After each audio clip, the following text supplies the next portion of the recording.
The consequence of an increase in day-to-day borrowing to fund the commitments made in this manifesto would amount to a second Tory mortgage bombshell, because higher borrowing at this scale would force the Bank of England to increase interest rates. Labour has borrowed an extra £17.7 billion in May, making it nearly £38 billion in just 2 months. That's £611 for every single man, woman and child in the UK. And while they're taxing the hell out of working Brits, they're quietly reversing their flagship non-dom crackdown. All right, folks, Labour said they'd soak the rich, but less than 90 days in, they're already backing down. So who's this government really for, you or the global elite?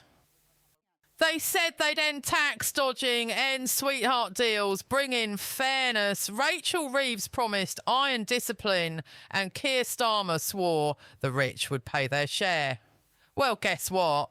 The billionaires just called their bluff. In April, Labour scrapped the centuries-old non-dom tax status, hitting foreign residents with UK inheritance tax on worldwide assets, 40% on everything. The result, thousands of high-earning non-doms fled. Prime London property sales collapsed by 36%. Business directors packed up and left, and now Labour's panicking. This is the part they hope you miss. And if you're watching this and thinking, hang on, didn't they promise fairness?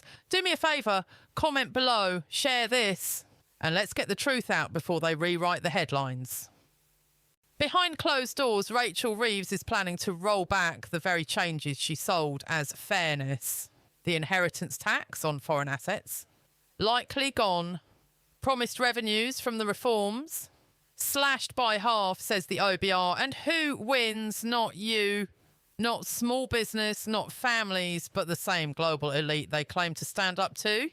They told us we're not the Tories. They told us we'll level the playing field. But when the markets pushed back, when the billionaires threatened to leave, Labour folded like a cheap deck chair. First the non-dom climb down, then record borrowing, £38 billion and rising, and still no plan to fix schools, NHS or the cost of living crisis.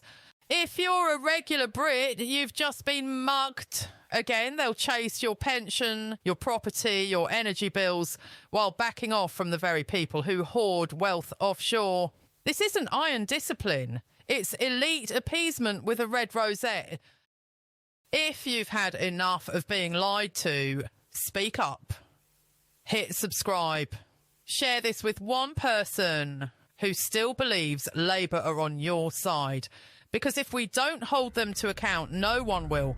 This is Ellie for TruthCast UK, and I'll see you on the front lines.